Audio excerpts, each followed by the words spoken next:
Shalom, Israel, shalom, shalom. Brother Naquam, watchman for Israel, coming back at you with these precepts and another cold cut. Giving, of course, all honor and all glory to Yahweh. Shema Mashiach Malak Yahushai. Double honors to the elect elders of the house of David that's been in this truth for decades and decades, patiently waiting for the second coming of Yahushai. A hearty, mighty shalom to all of the mighty men of the Lord who are out there on the highways and byways, pushing this truth, magnifying the ministry, presenting their body as a living sacrifice, and doing the work of an evangelist. Shalom to those men. Shalom to all of the men that may not be out there in the highways and byways as of yet, but they're working on it. They're getting built up in the spirit. They're praying, they're fasting, they're studying. They're being diligent and abounding in the work of the Lord. Shalom, shalom. Shalom to all of the Aquath out there, the sincere sisters out there, holding it down in the households, reverencing their husbands, being submissive and diligent, and moving in the spirit of our righteous foremothers. Shalom, shalom. And shalom to everybody tuning in live from Egypt to Israel, kingdom above all. And our Lord willing, everybody else that will tune in due time. Right? The topic of this cold cut is W5 circumcision, Slakia, W5 Torah, right? W5 Torah, circumcision, and the ancient world, right? W5 Torah, circumcision in the ancient world. And we want to go back into the works of our forefathers, like Yahweh Basham Yahushua said in the book of Jeremiah. All right, let's get this precept first and foremost. Actually, let's go to Genesis, the 17th chapter. All right, let's go to Genesis. You know what? I called it. Let's go to Jeremiah 16. Right, we're going to touch on circumcision, what it means, because that's a controversial topic within Israel as well. You know, a lot of people say you don't have to be circumcised. Should I get my children circumcised? I know Abraham was circumcised. You know, there's a big deal, man. Then you got the way the Amalekites circumcised their children. It's a whole bunch of madness going on regarding the circumcision, right? Now, initially, right, well, here's what the Most High said first and foremost, right? One of my favorite precepts, it reads in Jeremiah 6:16, thus said the Lord, stand ye in the ways and see, and ask for the old paths, and where is the good way, and walk therein, and ye shall find rest for your souls. But they said we would not walk therein. So we're commanded to go in an old path, man. We're commanded to go back in time and see the works of our forefathers, man, and read about these ancient times. It's definitely profitable to go into prophecy, to see the judgments that are drawing nigh on the earth, to go into the book of Revelation and Second Ezra, the 9th chapter, the 11th chapter, 12, 15, 16, and these 14, you know, but it's also profitable as we come back, see how Basham Yahushua asks, where's the good way, man? Right? How are we set apart as a people, man? What are our different covenants that the Most High gave us? Now, one of the main covenants that the Lord gave the children of Israel is the covenant of the circumcision. Right? Now, this is Genesis chapter 17 and verse 1. It reads, and when Abram was 90 years old and 9, meaning 99, the Lord appeared unto Abram and said unto him, I am the Almighty God, walk before me and be thou perfect. Now remember, Abraham, when you pull us up on a timeline, Abraham walked the earth, most scholars would agree, right, myself included, around maybe 2150 BC, anywhere around that time. Some scholars may say 2175, some say 2100. So when you pull up a timeline, let's see, timeline of Abraham's life, right? And everybody knows about Abraham, huh? They call them the Abrahamic religions, right? Islam, Christianity, Catholicism, because everybody, even at the average Joe in the street, you ask them about Abraham, they more than likely they've heard of Abraham. Now let's see if I can get a good timeline. I didn't really have one prepared. Let's see. Now this says proposed timeline. So you see that they have Abraham around 2091 BC. So this is the date that they have. Usually it's around circa that time, around maybe 2100 BC, 2090 BC, 2175 BC. It's really around that time that Abraham walked the earth. Let's see if we can get another one.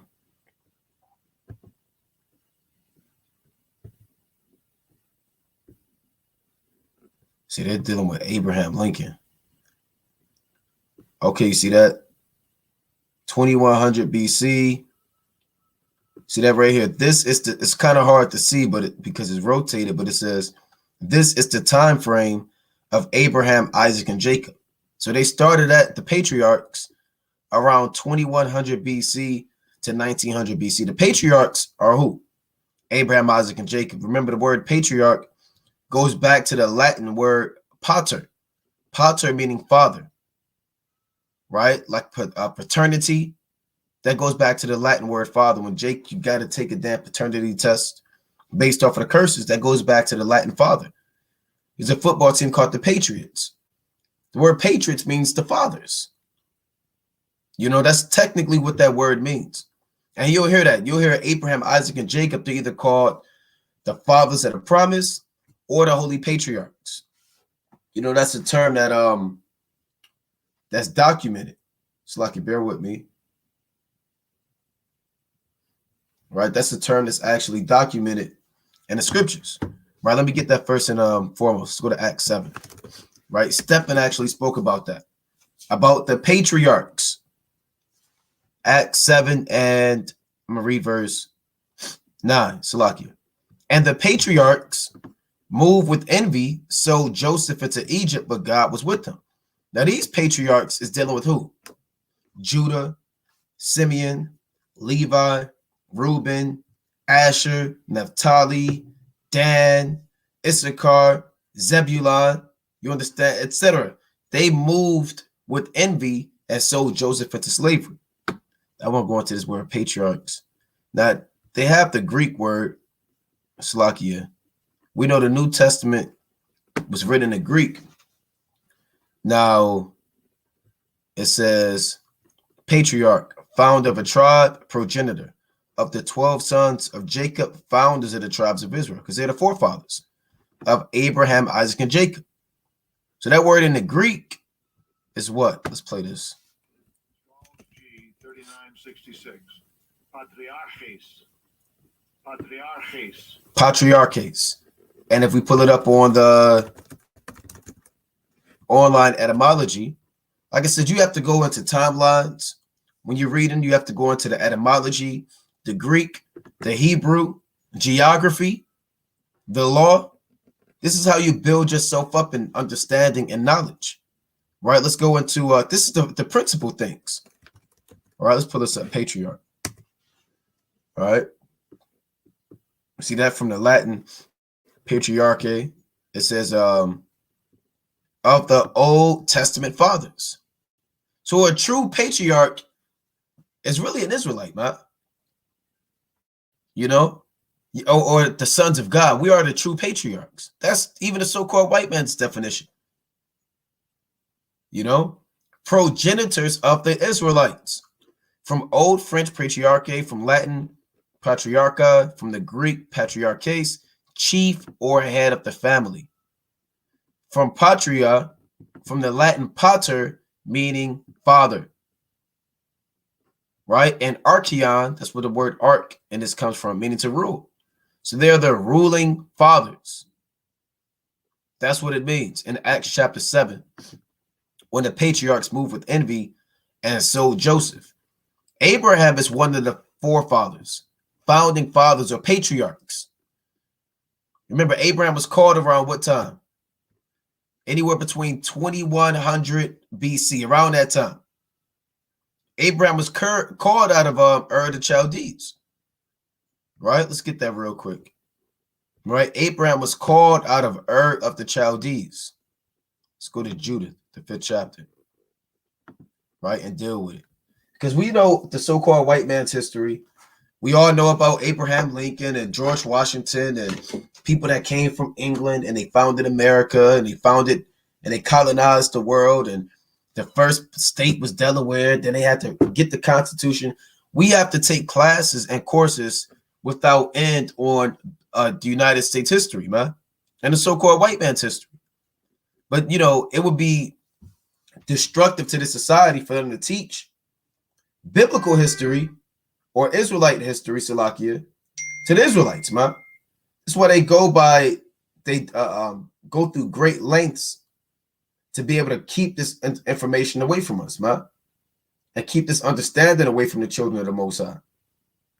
Right? So, Salakia, bear with me. Bear with me 1 second. Salakia, I'm going to pull that back up. Right? Now, this is Judah chapter 5. I want verse 6, Salakia. Now it reads, this is Amnon, if I'm not mistaken, Amnon or Achior the Ammonite, Salakia. Achior the Ammonite. And he's about to give a quick insight on the patriarchs. Right? This says, then said Achior, the captain of the sons of Amnon, let my Lord now hear a word from the mouth of thy servant, and I will declare unto thee the truth concerning this people which dwelleth near thee, and inhabiteth the hill countries, and there shall no lie come out of the mouth of thy servant. So if you're familiar with the book of Judah, remember Holofernes, who was the top man under Nebuchadnezzar, pretty much asked for intel, right? That's what you do in military. You ask for intel, right? You may ask for the weakness of an army, who their leaders are, what their laws are. So he pretty much asked for intel concerning the children of God, the Israelites, man, because every other nation conformed and bowed down except Israel. So he said, well, who are these people that they should not bow down? So you had a man named Achior who's about to give Holofernes insight on who we are. This people are descendant of the Chaldeans, and they sojourned heretofore in Mesopotamia because they would not follow the gods of their fathers, which were in the land of Chaldea or Chaldea. So Abraham, before he even received the circumcision, we sojourned in Mesopotamia, right? Mesopotamia means the land between two rivers, which is pretty much what scholars call modern day Iraq, right? In that region, Mesopotamia. And a lot of scholars would say the Fertile Crescent in Mesopotamia was the beginning of civilization, right? The cheap civilizations actually started in Mesopotamia. This is where Abraham was from, right? Scholars, again, they call this the Fertile Crescent due to life, technology, civilization coming up out of this place. Now, Abraham's from Mesopotamia, but he's not just from any place in Mesopotamia. What the hell? He's from madness up. He's from Ur the Chaldees. All right. So when you look at this map of Mesopotamia, here's Ur, right, with these 3 dots down here. This is where Abraham lived. So no, your forefathers didn't start in West Africa. No, your forefathers didn't start in Georgia, Alabama, Mississippi, Haiti. The patriarchs, technically, they started in Ur of Chaldea. But even before that, when you go, we're not going to go too deep because the ark landed in Mount Ararat, right? The ark didn't land in Ur. The ark landed in Mount Ararat, which is near Armenia and Turkey. That's technically where civilization started after the flood, right? Let me get that real quick. And then in process of time, you had immigration, which is normal, right? Immigration, Salakia, I believe that's Genesis 7 or Genesis 8, Salakia. And people began to migrate or immigrate and leave Ararat and disperse throughout the earth. And a lot of Shem's sons, they dwelt in Mesopotamia. Mesopotamia was really inhabited by the sons of Shem, right? This is Genesis chapter 8 and verse 4. And the ark rested in the 7th month, on the 17th day of the month, upon the mountains of Ararat. Now, Ararat is modern day Armenia or Turkey, right? Let's pull this up real quick. That's technically where when Noah got out the ark, and Shem, Ham, and Japheth, that's where they were. So if you want to say where civilization technically began biblically after the flood, we know before the flood, you're dealing with Adam, that's dealing with the land of Israel.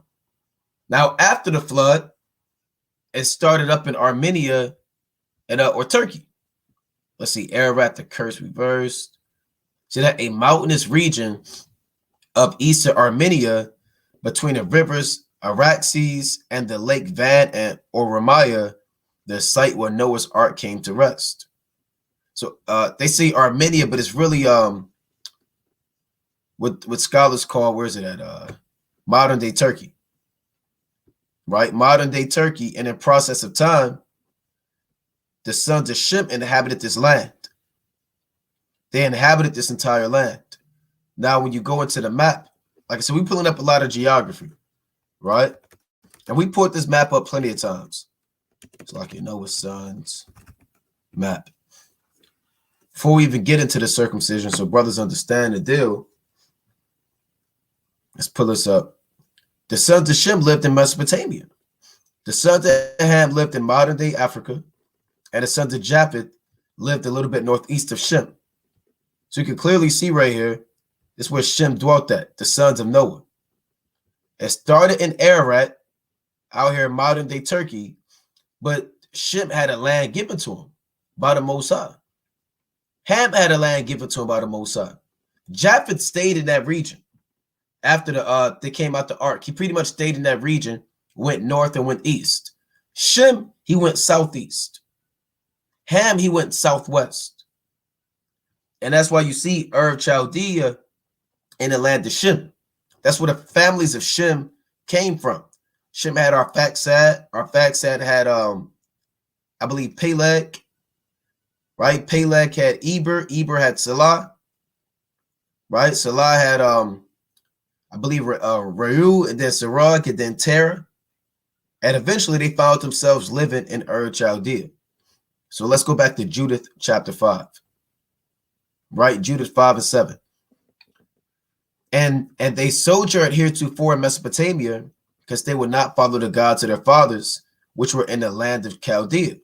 Now, one of the gods that our forefathers were worshiping, that Terah decided not to worship, I believe his name is Sin. Let me see, Sin, moon god. Right? This, when you read the book of Judith, it's like your chapter 5 and 7, when it says our forefathers will not follow we will not follow the gods of our fathers, meaning Terah, who's the father of Abraham, he made the decision through the Spirit to leave Mesopotamia because everybody was following the gods of Chaldea. Similar to now, you leave this world, not physically, you leave and separate from the society because you don't want to follow the gods that our forefathers worship, which is white Jesus, Allah, and other idols, man. So we live a similar life to that of Abraham, whereas Abraham physically had to leave a land of idolatry, and we spiritually have to leave this place of idolatry. Right now, I'm gonna pull this up again. This is the main god that were in the land, main gods are in the land of Chaldea. Sin. See that? Sin, the moon god. The main god in ancient Ur. Let's see. Nana or Sin means moon. Sumerian was the god of the moon. And the Mesopotamian religions of Sumer, Akkad, those are the Akkadians and Sumerians, Assyria, Babylonia, and Aram. He was also associated with cattle, perhaps due to the perceived similarity between bull horns and the crescent moon. He was always described as a major deity, right? So this was a big deal. He was like the Allah of today's society, or white Jesus, right? Caesar Borgias, he was essentially on that same level. That's who Terah decided to leave with his sons Abraham or Abram, Nahor, and Haran. Those were the sons of Terah. Let's pull that up real quick, Salakia. Right? Let me see this. Nahor family tree. Right? So we have to go into this history. I may have to do Abraham. Right? Let's see. Abraham family tree. Right? So your family tree goes beyond your great grandmother down south. Your family tree goes all the way back thousands of years ago. So here's Terah. Salakia. Let's see if I get a better map. Okay, this is beautiful right here. Terah, he's the one that up and left. We can read that. Then you had Abram. Then you had Nahor and Haran. Let's go to Genesis chapter 11. Right? Genesis chapter 11 and 27. So don't believe these modern day scholars when they say life and civilization began in Ethiopia. Right? They say that's Ethiopia is this cradle of civilization. No, man. Everything started in Mesopotamia. Really, on a deeper level, Adam and his woman, they was in the land of Israel, man, Jerusalem. You know? That's where the Garden of Eden was. And then after the flood, it started in Mount Ararat, and they migrated south, the sons of Shem, to dwell in that region. Right? Now, this is Genesis 11 and 27. I'll start at 26. And Terah lived 70 years and begot Abram, Nahor, and Haran. Now these are the generations of Terah. Terah begot Abram, Nahor, and Haran begot Lot. So Abram had brothers, but Abram was the chosen son. And Haran died before his father Terah, and the land of his nativity in Ur of the Chaldees. Right? It reads, I'm going to jump down to 31. So Abraham's brother died. It reads, and Terah took Abram his son, and Lot the son of Haran, his son's sons, and Sarai his daughter-in-law, his son Abram's wife, and they went forth with them from Ur of the Chaldees to go into the land of Canaan, and they came into Haran and dwelt there. So that's the history right there.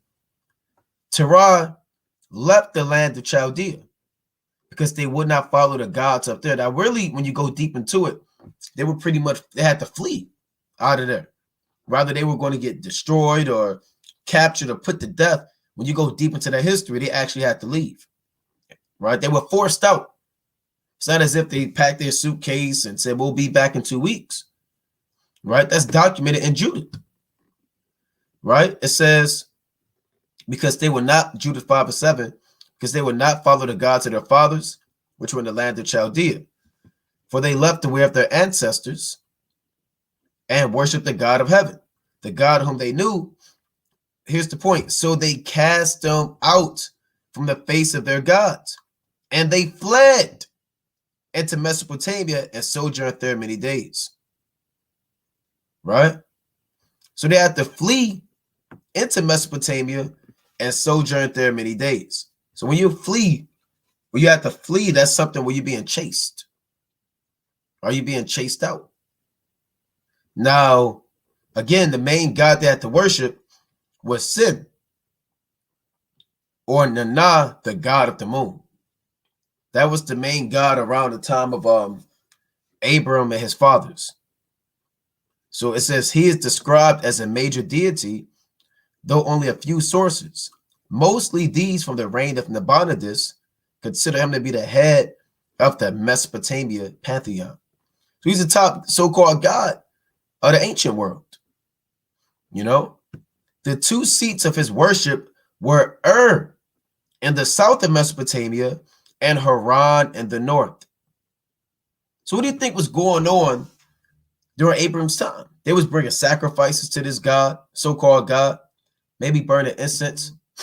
right? Maybe having strange rites and feast days and lewd sexual acts in the name of sin, right? Or deny the moon god.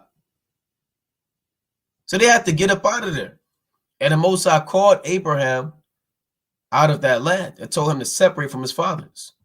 Right? Let's see. Journey of Abraham.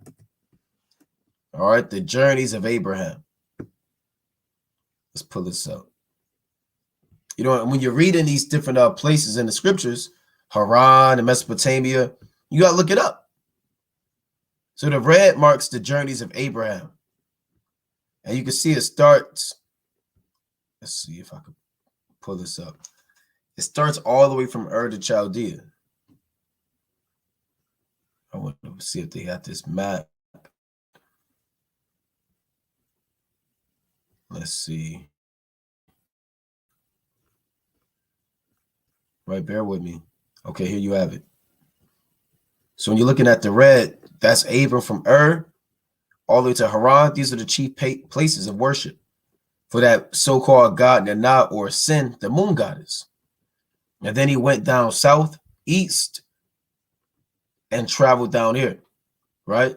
So let's go back to this in Genesis chapter 17, right? Genesis chapter 17. So now you understand where Abram journeyed. Abraham journeyed from Ur to Chaldea to the land of Haran, all the way down until he had to go into Egypt, then he had to come back out, then he dwelt in the land of Canaan. So you have to read these different places on the map and see what the deal is, right? So Genesis 17:1, and when Abram was 90 years old and 9, the Lord appeared unto Abram and said unto him, I am the Almighty God, walk before me and be thou perfect. So we're commanded to be perfect in these last days, right? We're commanded to be diligent in the last days, right? Bear with me 1 second.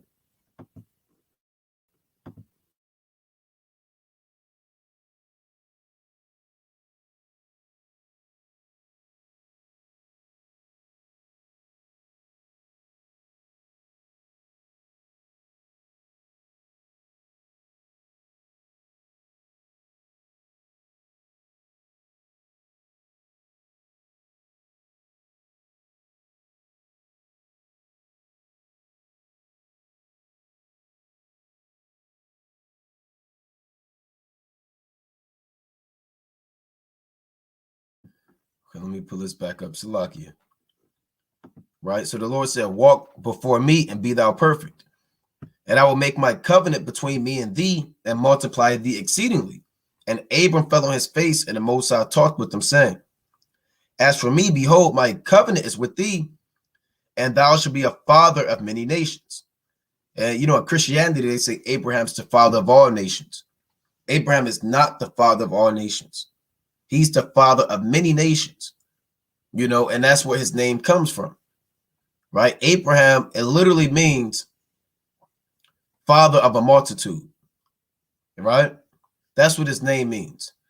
And Abram, before his name was Abraham, it was Abram. Abram means exalted father, right? Ab, going back to Abba, and Ram meaning high or exalted. He is the exalted father, because out of all of the fathers, the Most High chose him, you know? And the Lord said he would be a father to many nations, which he is. He's the father to the Israelites. He's the father to the Edomites. He's the father of the Ishmaelites, right? He's the father of the not the Moabites, the Midianites. He's the father of the sons of Kedar, you know? He's the father of many nations, man. It reads, but not the father of all nations, because the Hamites, they don't come from Abraham, right? They go back to the sons of Ham. Cush, Phut, Mizraim, Canaan, right? The sons of Japheth, Gomer, Magog, all those men, they go back to Japheth, man. So Abraham, he's the father of many nations, but that we know there's a chosen nation. Verse 6, and I will, Slakia, and I will, bear with me, make thee exceeding fruitful, and will make nations of thee, and kings shall come out of thee. And I will establish my covenant between me and thee, and thy seed after thee in the generations, for an everlasting covenant to be a God unto thee and to thy seed after thee. And I will give unto thee and to thy seed after thee the land wherein thou art a stranger, all the land of Canaan, for an everlasting possession, and I will be their God. And the Most High said unto Abraham, thou shalt keep my covenant, therefore, thou and thy seed after thee in their generations. This is my covenant, which they shall keep between me and you and thy seed after thee. Every man child among you shall be circumcised. That's a covenant. You know, when you read Romans 9, it speaks about who are Israelites, right? To whom pertaineth the adoption, Slakia, and the covenants, right? And the giving of the law, right? These things ultimately go back to Genesis, right? Genesis 17, Slakia, Romans 9 and 4. Who are Israelites, to whom pertaineth the adoption and the glory and the covenants and the giving of the law and the service of the Most High and the promises. Now, the covenant goes back to what scholars call, of men call, the old covenant and the new covenant, but also the covenant of circumcision. That was only given to the children of Israel because it was given to their father Isaac and Abraham, or Jacob, Isaac, and Abraham. So this covenant also includes the covenant of circumcision, right? Now, I'm not about to do an in-depth breakdown on how to do a circumcision, right? And the details. Okay, you cut that part, and then we're just going to go to what the word means and break it down, right, through the Spirit. Now, circle meaning around, and incision meaning to cut. So that's what it means, right? Circumcision. The act of cutting off the foreskin, from Latin circumcisionum, right? Circumcidere, to cut around, clip, trip, prune off. From circum, meaning around, and sidere, meaning to cut or to strike. So you're literally cutting around. Now, the Most High gave us that as a token, right? We're going to go into that as a token of faith and of the covenant. See that word circum, that's where we get the word circus from. All right, or circus. You know, they all go back to the same word. So the Most High told Abraham that every man child among you shall be circumcised. And this is something we still have to keep to this day. Right? You can't say, well, I don't know.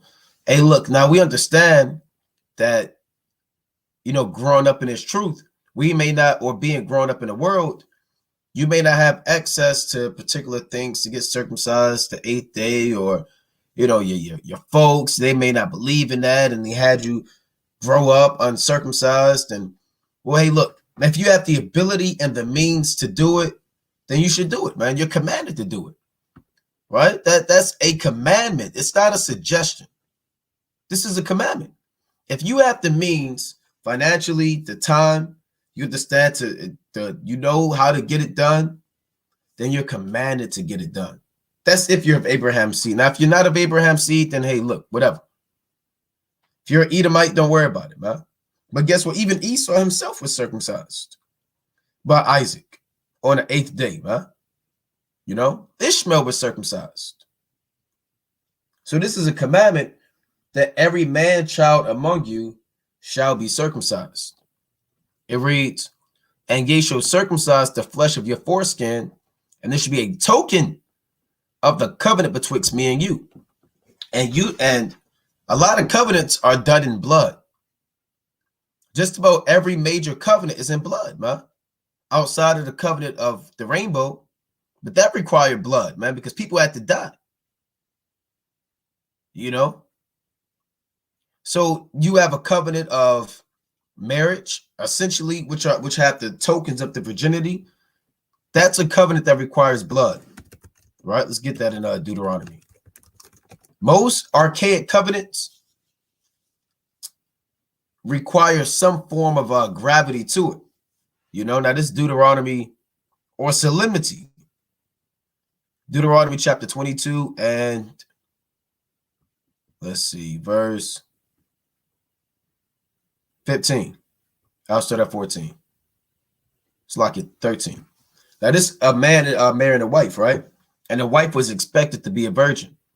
It reads, if any man take a wife and go in unto her and hate her, and give occasions of speech against her, and bring up an evil name upon her, and say, I took this woman, and when I came to her, I found her not a maid. So what? A man may deal with a woman, have sex with that woman, I'm gonna just call it what it is, and then find out that that woman wasn't a virgin. Because I mean, he paid and invested for a virgin. A wife was a virgin back in the ancient world. She didn't have a damn 15 other men, 20 other men she was freaking around with, man. Didn't have a bachelorette party, right? When they all sit on the couch and freak off, man. Or bachelor parties in the ancient world. Show me the account where Sarah, before she married Tobias in the book of Tobit, where Etna, his mother, or Etna, which was Sarah's wife, threw Sarah a bachelorette party, man. When did Raguel give Sarah 100 shekels and talents and says, look, you can leave here, you can go to Babylon, go to Susa, the palace, and you could go freak off, right? Go freak off. You do your thing. You call your handmaids, your sisters, and y'all have a bachelorette party. I'm even terrified to type in the word bachelorette party because I don't know what may pop up, you know? So there was no bachelorette party. Your woman was expected to be a virgin, man. Or I had a girlfriend. You know, I had 3 boyfriends in high school. Then I had a fiance, but it didn't work out. And no. So a man might say, look, I married this woman and she wasn't a virgin. So what happens? Then shall the father of the damsel and her mother take and bring forth the what? The tokens. A token is a sign, right? The tokens of the damsel's virginity unto the elders of the city and the gate. Why? Because what is a token that a woman is no longer a virgin? It would be blood, right? I'm not about to pull up a picture, but you understand. Woman's hymen break, right? And blood comes out, man. And that blood is a token that y'all are married and that she is a virgin. That's what that token is shoot. That blood shows not only that y'all are married, but that she was a virgin. That's blood. Because marriage is like a covenant. It is a covenant, man, between a husband and his wife. Even the so-called white men, they try to make that little thing now, and you got the pastor up there with no beard, and do you solemnly swear that you will love nobody else but this man? And they say, I do. Then you ask the husband, are you down? I don't know how the exact verbiage, but I'm just paraphrasing, through sickness and through death, right? Through hell and high waters. Are you willing to take? And they say, I do. So they understand that concept because it goes back to the scriptures. Not that they were saying I do, but the concept of marriage being a covenant, that goes back to the ancient world, man. That's a covenant in blood. Another covenant, let's go to Exodus chapter 24. All right, another covenant in blood. Exodus chapter 24. So like you bear with me. And verse 5. And he sent young men of the children of Israel, which offer burnt offerings and sacrifice peace offerings of oxen unto the Lord. This in the wilderness. And Moses took half of the blood and put it in basins, and half of the blood he sprinkled on the altar. And he took the book of the covenant and read in the audience of the people, and they said, all that Yahweh Bashmi Abushai hath said will we do. And that's the covenant, right? The Most High, here's the laws, statutes, commandments, the blessings, the curses. We have to say all that the Lord has said, we will be obedient and do. There was no signing the little line with the X on it, man, to kick off that covenant. And Moses, you know, in the ancient world, you were bound by your word, right? You were bound by your word. That combined with the blood institutes that covenant. And Moses took the blood and sprinkled it on the people and said, behold, the blood of the covenant which the Lord hath made with you concerning all these words. And that's a covenant for the Old Testament, or what scholars call the Old Testament. You had a covenant of blood to show that the marriage was sanctified and the woman was a virgin. And we all know the death of our Lord and our King, Hamashiach Wamalak Yahushai, to kick off a covenant was instituted with blood as well, right? Romans chapter 9 at verse 16. For where a testament is, meaning a covenant, there must also of necessity be the death of the testator. So the testator is somebody who initially dies, whose blood is shed to initiate a covenant. For a testament is a force after men are dead. Like you couldn't have the covenant of the rainbow given to Noah and his sons unless men died, right? Men have to die or blood has to be shed in the ancient world for a testament to be full of force. That's why the so-called white man have people sign their name in blood, right? You got to sit there and take your blood and then dip it here and put a thumbprint here. And Esau freak off with blood, man. Even dealing with the circumcision. Let's see if I can pull this up.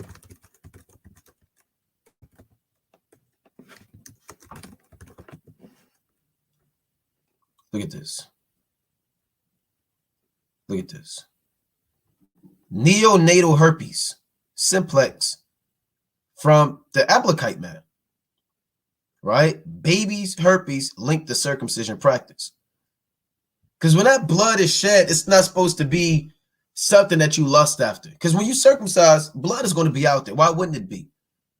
Right? You're cutting off skin and gland. You're doing things. But when the Amalekite man do it, he's sucking the blood out.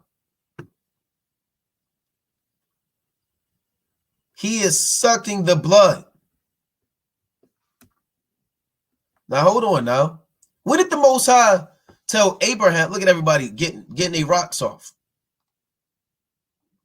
When did the Lord tell Abraham that this was part of the deal? This was never part of the deal, man. What did the Most, okay, Abraham, you're going to circumcise your son Isaac. Okay, there's going to be blood. But you take the blood and you just take your mouth and you just suck up the blood.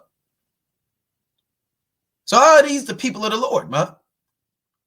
Somebody has to explain the practicality and the profitableness thereof of sucking the blood from your mouth. But this is Esau. Right? They're a they're beast. They're a bloodthirsty kind of people, man. A bloodthirsty nation. They're brute beasts. Beasts, they desire blood. Look at this madness. Right? Absolute madness. Let me get this precept and I'm Ecclesiasticus. What man? You know, Esau takes everything, literally everything, and turns it wicked. Took the circumcision, made it wicked. Took the Torah and made a book of witchcraft off of it. I mean, they can't help themselves, man. Ecclesiastes chapter 39 and 27. All these things are good to the godly. So to the sinners, they are turned into evil. So everything's good for the godly. Even circumcision. It's part of the covenant on the 8th day. But if you're a sinner and an evil man, you're going to turn things that are godly into evil and lewdness. You know, that's plain. And if these men are supposed to be, where is this nasty picture at? The men of God. These are supposed to be the men of the Lord. What about Leviticus 19 and 26? What about Leviticus chapter 3, 17 or down? How many commandments that we go into where you can't be eating blood? But yet these are the men of the Lord. These are the men of the Lord. Look at this. Oh, this is sick. Sick. This should be all over. This is madness. And they're giving the babies herpes. They're giving, what is it? Neonatal herpes. But these are the people of the Lord. That's David, Abraham, Isaac, and Jacob. Sick. And this guy's face is like, this guy right here is like, God, what the hell is going on? Everybody else, they getting into it. Look at him. He's damn near biting his lip.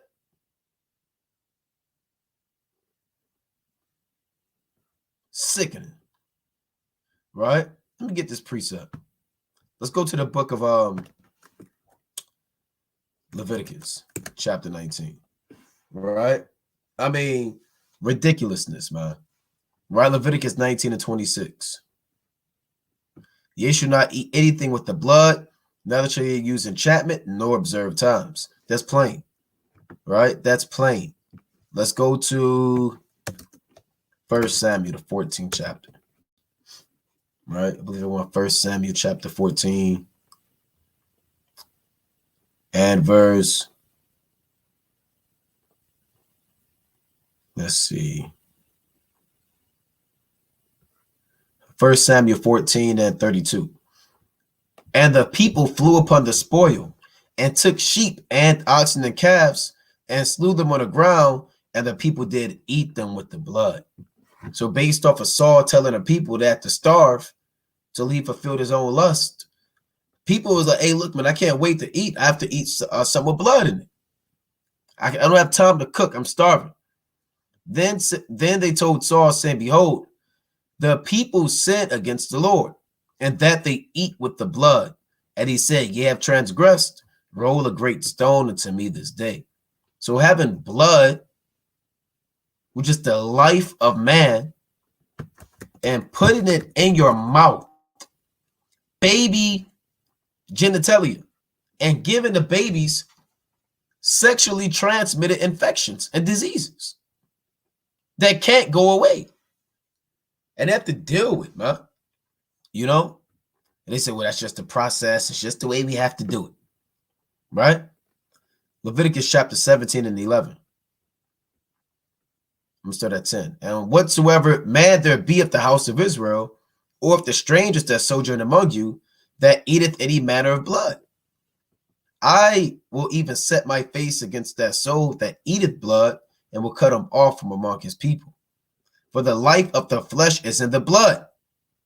And you know, really, Esau, that goes back to even what Salakia, that was pretty much a topic of discussion, adrenochrome. So adrenochrome, they say that comes from babies that when they're scared or when they're fearful or excited, and you get that blood, you got to hop on that blood. That's what these elites, demonic forces do. They take baby blood, but the baby got to be scared and they got to be screaming, and you got to get that blood while it's hot because it got that adrenochrome in it, and it's like crack to them, huh? It's like a high. It's like dope. When people take it and they bang and they heat up the spoon, it's like dope to them. And they just sit back, man. But yet the so-called white man can make it to the kingdom. And he's sitting up there lusting after young baby blood. And that's been like a big thing, man. They say these celebrities are doing it. You know, the top rappers, and they're getting into that thing, man. I'm not really, let me see if I could, what happens if I type that in? So you don't even know how deep you can go. Adrenochrome, blood. Let's see. See how deep we can go. Look at that. Madness. Right? Now they fact checking it. Right? They're fact checking it. But they say it's a thing. Right? It's a thing. They say it's a conspiracy. Right? We don't want to talk about it. It's a conspiracy. Adrenochrome is a chemical compound by the oxidation of adrenaline. See, now it's debunked. The conspiracy is debunked. One of the most bizarre claims is celebrities have a child trafficking ring. Well, when that happens, that's not a conspiracy. It's been proven. We're not going to turn this to a lesson of Esau and his sex trafficking child rings, but that's a thing. Now there's no evidence. Fact checked. They tell on themselves when they start doing all of these fact checkings. Right? And that's what Amalek does, man. Let's see if I can pull this up. Right? But that's what Esau be into, man. They be into this stuff. They take blood. See this? They take blood and they put it all on their face. That's what they do. This is what Esau does.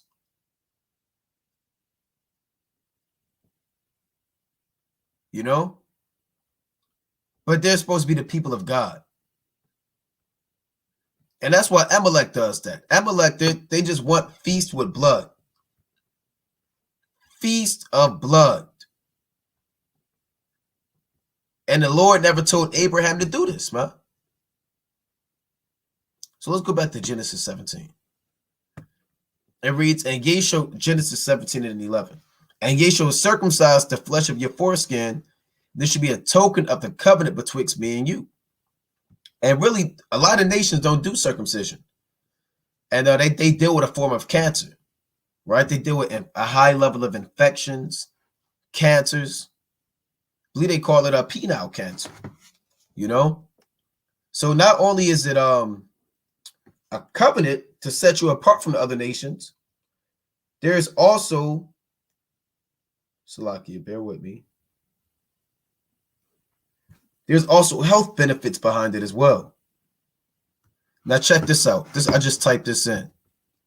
Right, let's pull this up, right? Let's see. Circumcision. Now check this out. Men who were circumcised as children may have a much lower chance of getting penile cancer than those who were not. In fact, some experts say that circumcision as an infant prevents this cancer.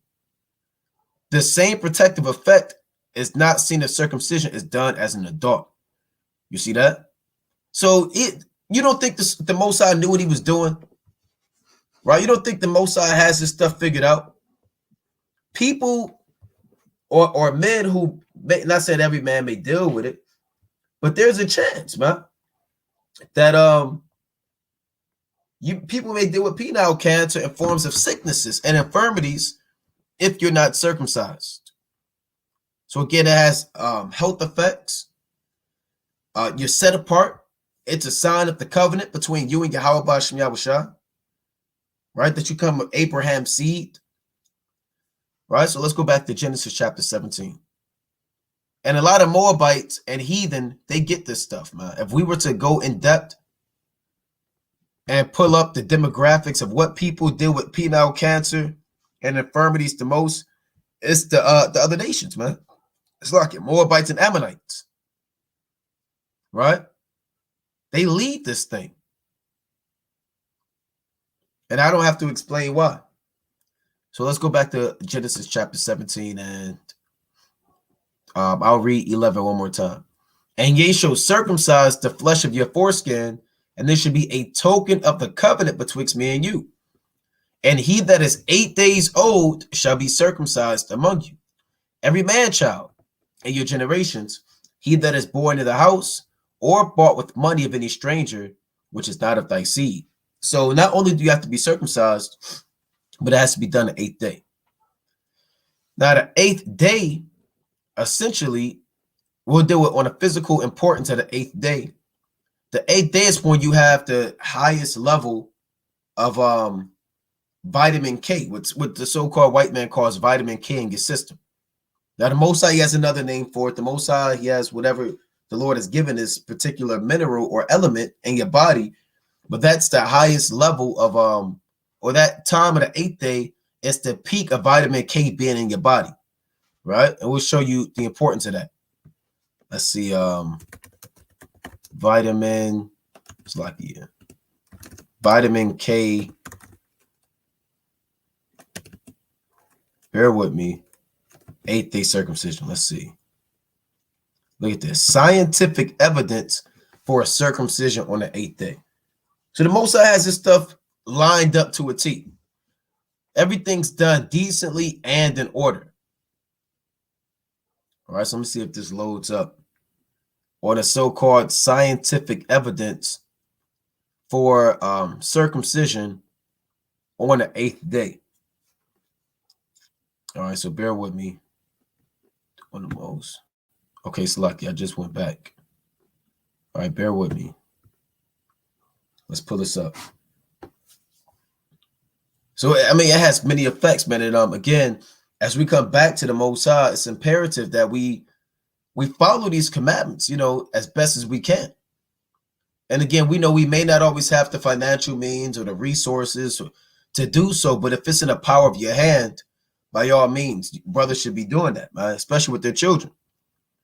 So this it says scientific evidence for circumcision on the 8th day.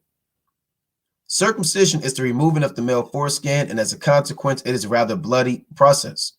Therefore, we provide some evidence, scientific evidence, for why circumcision has to be done on the 8th day. Now, let's see. I want to jump down. Look at this. So, prothrombin and vitamin K is at its peak on the 8th day. Right? And after that, it starts to go down. And vitamin K and prothrombin help with your blood clotting and blood flow. Right? And the healing of your blood. So due to the amount of blood on the circumcision, the Most High created these elements in your body to regulate your blood to make sure that you don't bleed out that day and make sure that you heal properly that day, man. If you were to do it any other day, I'm not sure when the so-called white man does it, but when he does it, he may do it day 1, day 2. He may wait. And you know, people get jammed up like that. Things don't go right. It's too much blood. But you have to do it the 8th day. Even a so-called white man has proven that vitamin K and the top scholars of prothrombin, which are elements in your body, are at its peak on the 8th day. Now, let's see. It says, in the 1930s, Danish researcher Henrik Dam and American researcher Edward Doisy found that which was required for blood to clot. They shared the 1943 Nobel Prize in Medicine for this research. The human body has 2 blood clotting elements. One of them is called vitamin K. Vitamin K is not formed in the body up until the 5th to the 7th day.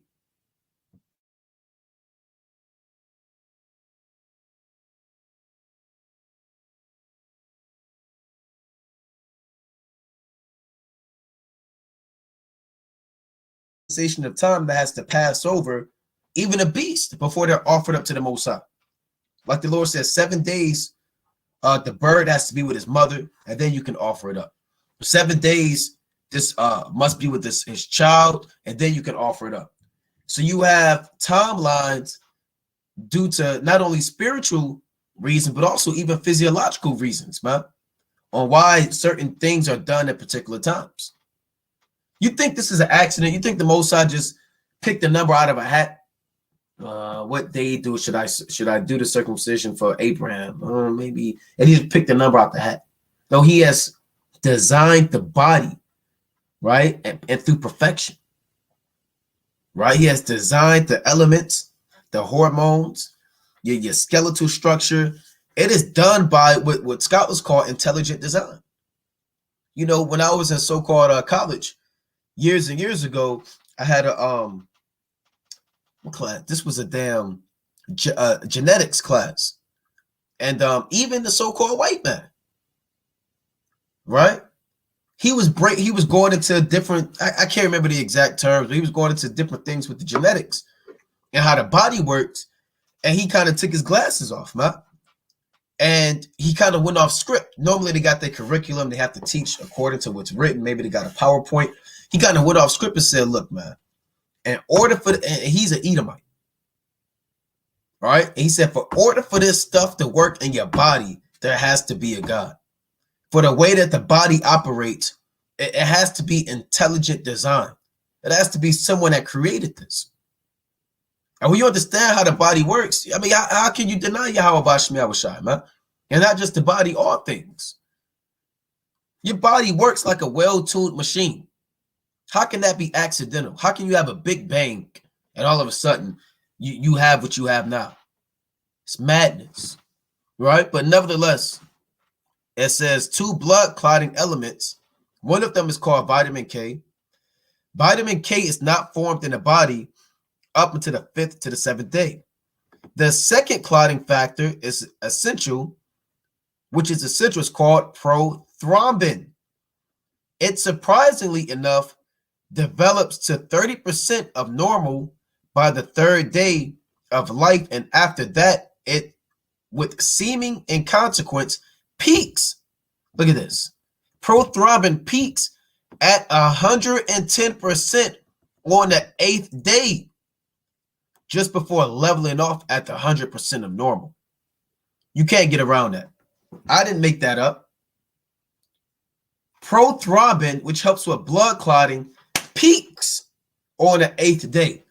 The Most High said that when he is 8 days old, he must be circumcised.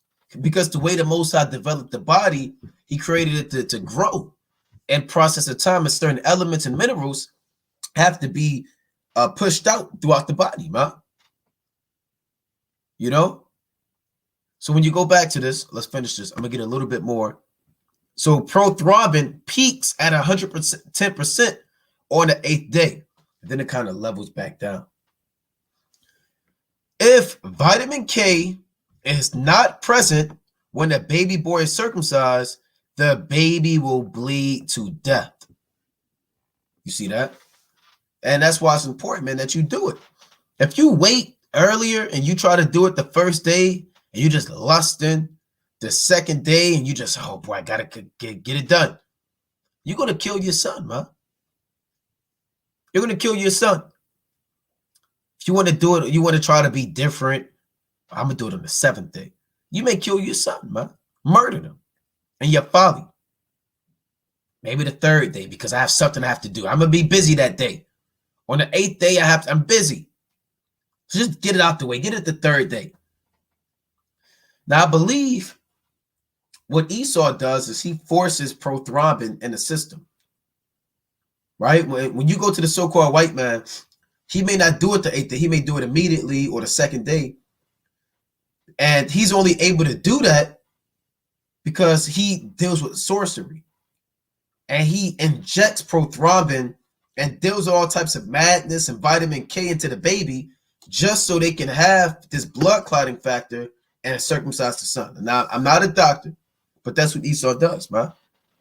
It reads, the reason why the Most High established the 8th day of circumcision is that vitamin K peaks in a newborn at 8 days of age. So naturally, it'll produce around the 8th day. The 8th day is the optimum date for circumcision because of the highest presence of the clotting factor of vitamin K. Today, now here's this. You see that? This goes exactly to what I was saying. Today, when baby boys are circumcised within a couple of days of birth, they are administered vitamin K to help with blood clotting. So the so-called white man has to deal with witchcraft and sorcery to make sure you don't bleed to death. Because if he was to do it the way according to the Most High, he would kill all of the children, man. You know? So he has to take his big nasty needle, or however he does it, flick it, right? Tap it again, and then just shoot it in your baby's damn body, man. You know? But again, in the ancient world, that vitamin K and prothrombin, it naturally peaks out on the 8th day. Right, you see the graph right here. Here's the percentage on the left. Here's the days on the bottom. And you see day 2, it's increasing. day 4, day 6. It's slowly increasing, and it peaks out on day 8. All right, so you can't get around that. So there's a reason why Yahweh Ba'ashem Yahushua commanded us to do things in a particular fashion and a particular way, right? Now let's go back to this. And like I said, this is not just the first account, right? I want to get this in Deuteronomy, right? Bear with me. Let's go to Deuteronomy. Actually, let's do Exodus first. Let's go to Exodus chapter 22. Got a few quick precepts. Exodus chapter 22. That's why, certain accounts say that many works of the Most High are hidden, because you wouldn't even understand why Abraham didn't understand vitamin K and prothrombin. He just believed in the Most High. Exodus chapter 22 and verse 30. It reads, let's see, 30. Likewise shalt thou do with thy oxen and with thy sheep. 7 days it shall be with his dam. On the 8th day thou shalt give it meat. Right now, I'm pretty sure the so-called white man did not do any research behind this, but 7 days has to be with the mother, and the 8th day has to be given to the Most High. Just like 7 days, a man child is with his mother, and the 8th day, he's circumcised. That's how it works, man.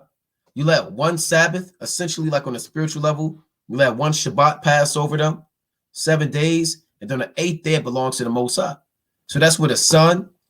I'm not too familiar with the so-called science behind the creatures.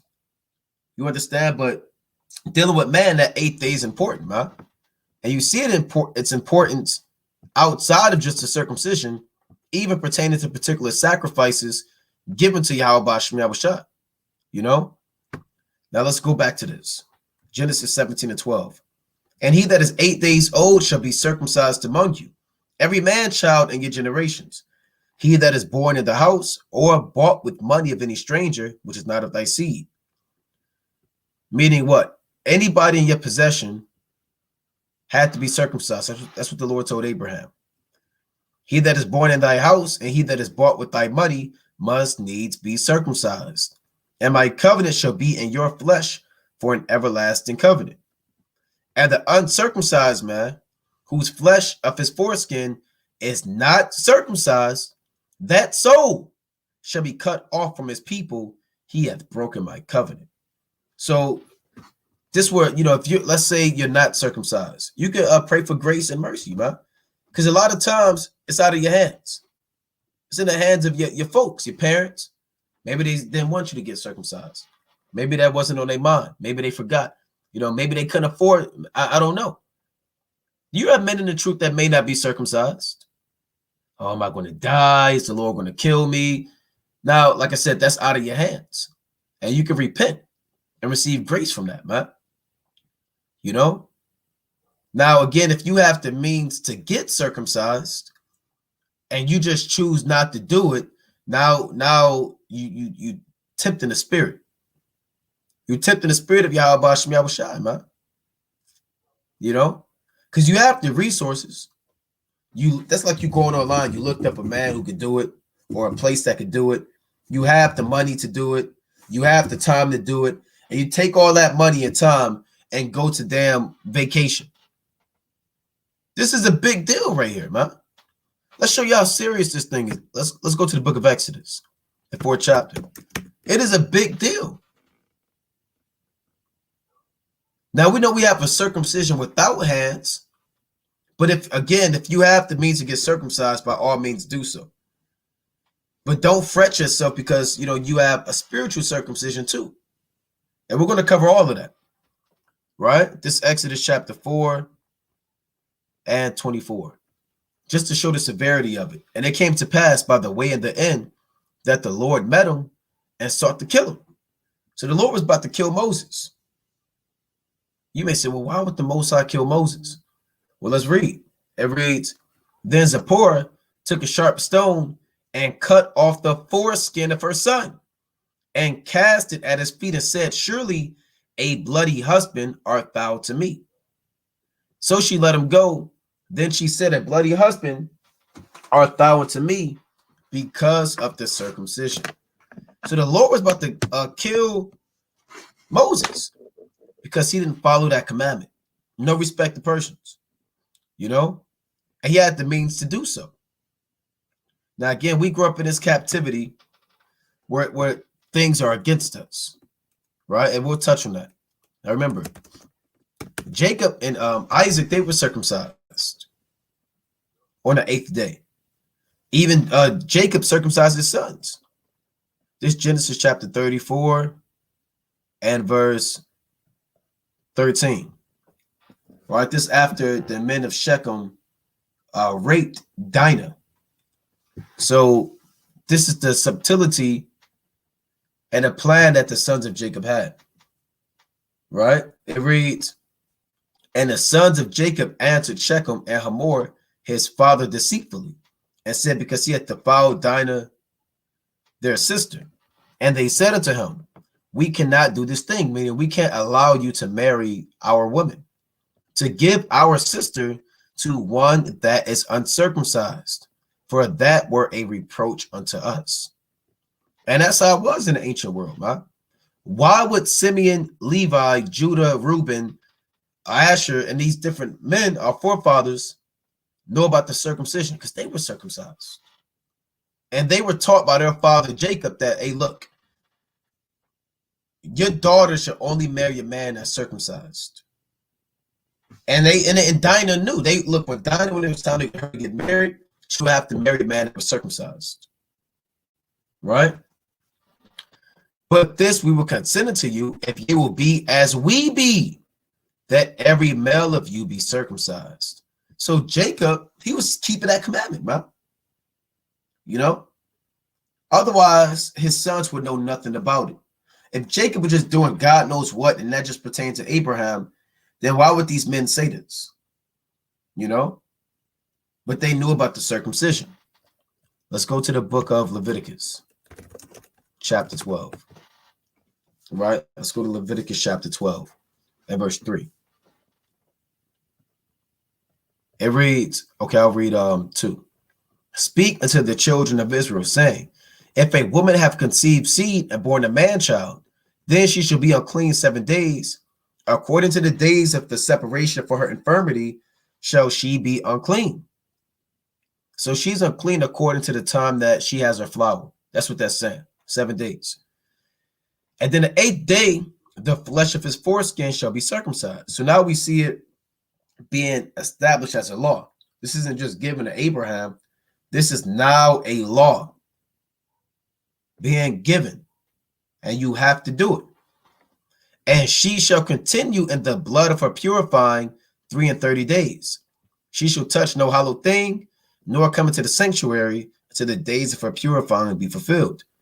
So, and that's definitely perfect, because after a woman has a child, for brothers to have children, you understand, or really in the ancient world when they had natural births, if you had a natural birth, and even, a regular birth in the hospital, you have a lot of discharge. We're just going to call it what it is. You have discharge, you have blood, you have uncleanliness going on, and all types of stuff going on down there for a woman. And if you're a sister with children, man, you can't just have a child and then day 2 you land up with your husband, being intimate. In the ancient world, they was in pain. Their body had to heal. When you have a baby, your body shifts. Different organs and stuff are shifting and moving around. To have the woman, they still having slight contractions and blood coming out. And so she has to wait those days, man. Now, the so-called white man, he doesn't teach that. Oh, just give her 5 days and she'll be okay. Maybe give her a week tops. It's not what the Most High said. The Lord want that body to heal, to be taken care of. And she's still unclean because of the blood that's coming out. The Most High has decreed 33 days. So you got the 7 days and you got 33 days, which makes it 40 days for a man child. Right? 40 days for a man child. And I'm not going, you could, we're adults, but you can type that stuff in after pregnancy discharge or after pregnancy fluids that come out the woman. And you'll be a foul, sick man to lay up with your woman like that, a day or two after she had a child, man. Especially in the ancient world. It was just a natural birth. There was no epidural. There was no sedatives, right? There was no, we're going to do a C-section. They had to things was done. There was no C-section with Abraham, man. Isaac and Jacob. Oh, I'm a C-section baby. Well, no, man. Right? So that's how that worked in the ancient world. So you were circumcised the 8th day. And the man child, meaning the son, he was with his mother, but the mother had to still go through that purifying 33 days. Right? Now, again, we're pulling up the science behind it. Let's see. After birth, discharge, woman. You see that? After delivery, you'll begin to shed the superficial mucous membrane that lined your uterus during pregnancy. You'll have vaginal discharge made up of this membrane and blood for weeks. 4 weeks. The Most High calculated, they put weeks, but the Most High calculated to a T. We say, okay, you got 7 days, then you got 33 days. The discharge will be red and heavy for the first few days. All right, so they got to deal with that postpartum. Postpartum. Dealing with different colors and stenches and pain. And, that's a big deal for a woman, man, to go through that. So the Most High calculated it to the T through his infinite divine wisdom and foreknowledge and said, look, in verse 4, and she shall continue in the blood of her purifying 3 and 30 days. She shall touch no hollow thing, nor come into the sanctuary until the days of her purifying be fulfilled. But if she bear a maid child, meaning a girl, then she shall be unclean. Then she shall be unclean 2 weeks, as in her separation, and she shall continue in the blood of her purifying 66 days. So for a woman, she's unclean longer. She's unclean 2 weeks and 66 days, which means what? 80 days in general. So for a man, it's 40 days. For a woman, it's 80 days, a girl. Because a woman, believe it or not, like I said, I'm not a doctor, but, I'm sure you brothers know you have children, right? You women, you have children, right? There are even girls that are born to have some type of discharge, and stuff that they deal with. So they have to be clean too. So the mother has to be clean and the daughter has to be clean. Newborn girls deal with that, man. That's just the reality behind it. You may say, well, they're not an adult. Well, that happens. Especially when things are done naturally. It may not be as much as the mother, but it happens. So that's why the Most High has doubled it to 80 days. Because a man don't really deal with that, man. You don't have the same genitalia as a woman. That's behind that, right? That's the science behind that. Now, going back into this 8th day, right? Leviticus 12:3. Then the 8th day, the flesh of his foreskin shall be circumcised, right? The flesh of his foreskin shall be circumcised. Let's get another precept on that, right? Let's actually go to the book of Joshua, chapter 5, right? Let's go to Joshua, bear with me, chapter 5 and verse 1. I'm going to read 2. Joshua 5 and 2. At that time, the Lord said unto Joshua, make these sharp knives and circumcise again the children of Israel the second time. And Joshua made him sharp knives and circumcised the children of Israel at the hill of foreskins. So keep this in mind. As Joshua brought the Israelites into the promised land, they were not circumcised, right? Why? Because these wicked Israelites who came up out of Egypt, refused to circumcise their sons. They just didn't do it.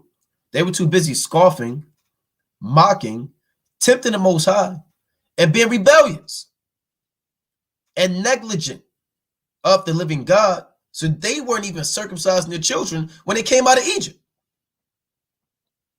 So the Lord told Joshua, okay, look, you got to circumcise all of these Israelites, man.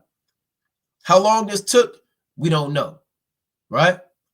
We don't. How many men was it? Neither we don't know that either. But Joshua had to do this, man. This is a big deal right here. And they didn't have all of the tools you need now for a circumcision. They didn't have the clamp and this. You open it up and okay, you take the scalpel. He had a sharp knife, and it is what it is. And he had to get circumcised. And a lot of these men were grown. They were 20 years old and up. And they had to go before Joshua, and Joshua had to take that sharp stone and circumcise him. You know? Now you can say, no, I don't want it, but you had to do it. It might hurt. Hey, so what, man? I'm sure they was out there drinking wine and strong drink before they got circumcised. Now, I don't say that, but I'm sure that's what Jake was doing. Maybe they had a sip of wine, whole bunch of wine. Maybe they had some strong drink, man. Hey, when you go back to Genesis 34 chapter, I believe it says the third day began to soar. You know? So it definitely had to be painful. Right? This is real quick. Genesis chapter 34 and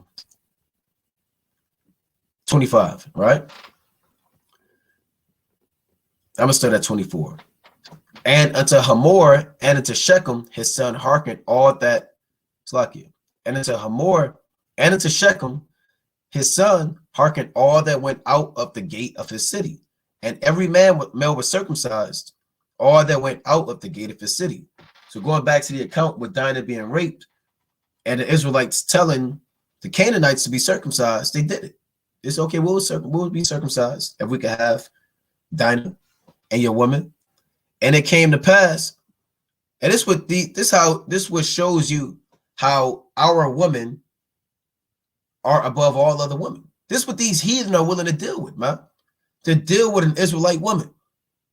Adults, they're willing to take the entire male population in their city and just cut off and they know nothing about it, just circumcise the rod just to deal with an Israelite sister. An entire city,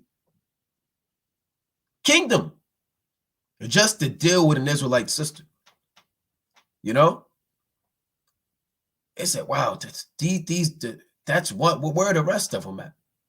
They were willing to risk it all. How they say, man? They say, look, that's a spirit, like the brother said. They was ready to risk it all. Just to deal with an Israelite woman, man. You know? So it reads, Genesis chapter 34 and 25. And it came to pass on the third day when they were sore, that the two of the sons of Jacob, Simeon and Levi, Dinah's brethren, took each man his sword and came up upon the city boldly and slew all the males. So they were sore about that third day, you know? So when Joshua was doing this, it couldn't have been an easy thing, right? For these men to endure. So Joshua 5 and 4. And this is the cause why Joshua did circumcise all the people that came out of Egypt that were males, even all the men of war, died in the wilderness by the way after they came out of Egypt, right? Because they were in the wilderness for 40 years and they died, right? Now, all the people that came out were circumcised. So when we were in Egypt, we were circumcising our children. You know, Aaron was circumcised, right? Caleb, Joshua, they were circumcised. That wasn't a new thing in the book of Leviticus. Like we read in Genesis 34, they were always circumcising their children. While we were in captivity in Egypt, we were still circumcising our sons. That's what this is saying.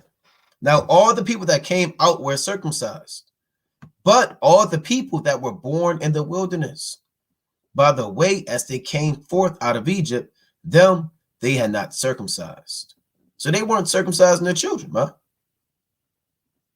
Right? They were doing all types of madness. All types of madness. Now, in process of time, not to go into the too deep, but you had Israelites who stopped circumcising their children, chiefly during the time of the Greek captivity, because we were always circumcised from the time of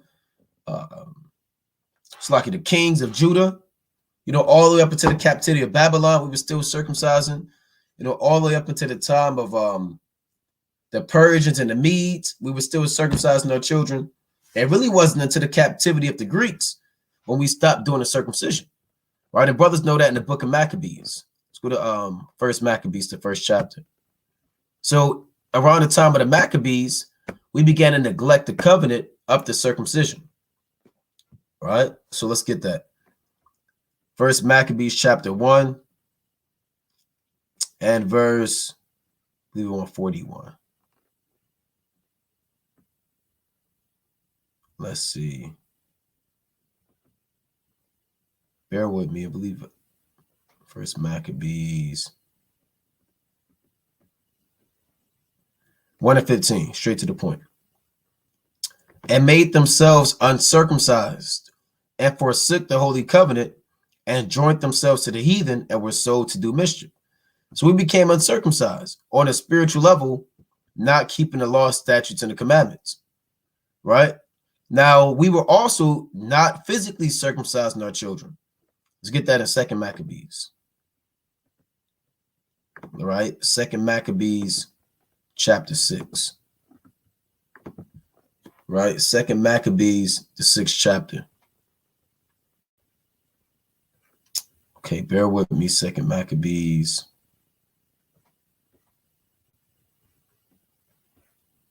Six and 9. It reads, and whoso would not conform themselves to the manner of the Gentiles should be put to death. Then might a man have seen the present misery. So if you were caught circumcising your children, or if you weren't down with the Greek philosophies, if you didn't conform to Hellenization and worshiping Zeus and Aphrodite and eating pork, then you would get put to death. So due to fear of the sword, a lot of our forefathers, they put away their heritage and they conformed and called themselves a Greek. Verse 10, for there were two women brought who had circumcised their children, whom, when they had openly led round about the city, the babes hanging at their breasts, they cast them down headlong from the wall. So if they caught a son that was circumcised, they were throwing him off of rocks, man, and off of cliffs, murdering the children. That's what Esau did. Take your children from the breast and throw them headlong off the wall because they were circumcised. So a lot of women wanted to keep their children alive, so they weren't circumcising their children anymore, right? And let's get the book of Acts, the 16th chapter, right? A lot of women wasn't circumcising their children due to fear. Now this is the book of Acts, chapter 16 and verse, first let's go to Acts 15, right? Acts chapter 15, right? Acts chapter 15 and 1. It reads, now, transitioning from the time of the Greeks into the Romans, when the Maccabees came back into power and they had the Hasmonean dynasty, they began to circumcise the children again.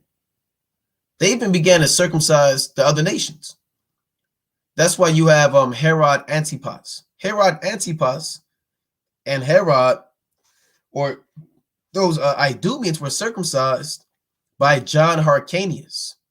When John Hyrcanus was in power during the time of the Maccabees, I believe the son of Simon or the grandson of Simon, he began Salakia. he began to circumcise Israel all over again at his peak, and even the other nations around them, chiefly Edom. Look at this. Forced circumcision. Because we read in Maccabees that they weren't circumcising their children by the Greeks, but when the Greeks start beating Esau down and cracking their head in, and Simon was ruling as high priest, and his sons after him, they started circumcising the children all over again and made it easy and comfortable to circumcise your children. Yahweh Shai himself was circumcised, right? John the Baptist was circumcised. Peter, John, James, Andrew, Thomas, they were all, Matthew, they were all circumcised. Because when that spirit of, what's the word I'm looking for? I don't want, of laws came back on the earth and keeping the commandments, we began to be more comfortable circumcising our children after that Greek captivity. You still had Israelites that lived in other lands that wasn't circumcised, but a lot of them were circumcised because John Hyrcanus was making you get circumcised, like the Lord and Joshua made them get circumcised. Now, is this what I want? Let's see. Bear with me. I want to get into, let's see, Salakia. Bear with me. It's not what I want. Let's see if I can find this.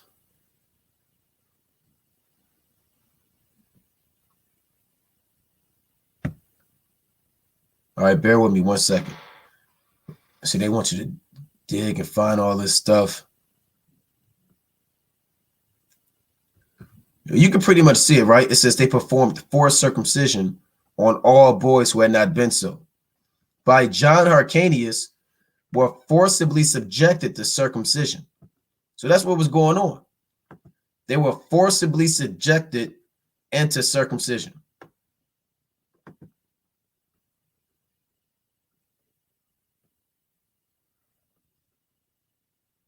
All right, well, I'm not going to pull that up, right? But that's something you can look up on your own.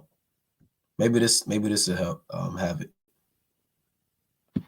All right, let's see.